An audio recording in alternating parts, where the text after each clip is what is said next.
आपल्या लेकरांसोबत ना जो दुसऱ्यांच्या लेकरांना जीव लावतो ना तो खरा माणूस. म्हणून माणसाने विचार करा आणि चांगलं वागा. आपल्या लेकरांसाठी तर सगळेच करतात हो, जरा दुसऱ्यांच्या लेकरांनाही जीव लावत चला. हा आमच्या गावातला माणूस आहे आणि ज्या वेळेला आम्ही लहान होतो ना तेव्हा ह्यांच्याकडे सीताफळाची खूप मोठी बाग होती, पण या माणसाने कधीच आम्हाला एक सीताफळ दिलं नाही. मग मी बोलून दाखवलं, कधी रे आम्हाला एक सीताफळ दिलं का तू, आणि आता आम्हाला जेवण कसं मागतो. जेवण दिलं पण मी हे बोलून दाखवलं. स्पष्ट पक्तेवाना आहे हो माझा, मी बोलणारच, बोलायला सोडणारच नाही. म्हणून यावरून अनुभव घ्या की आपण सगळ्यांना जीव लावा, की उद्या आपल्यावर काय वेळ येईन सांगता येत नाही.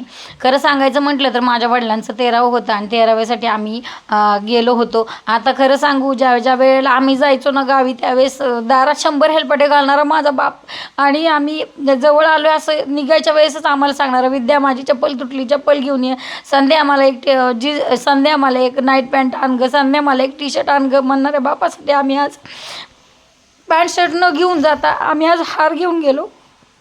खूप वाईट गोष्ट, म्हणजे खूप वाईट वाटलं की आज हार घ्यायची आमच्यावर वेळ आली.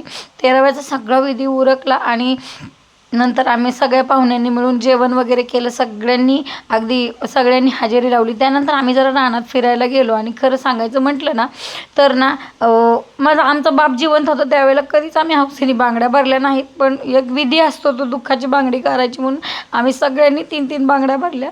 खूप म्हणजे खूप वाईट वाटलं या गोष्टी.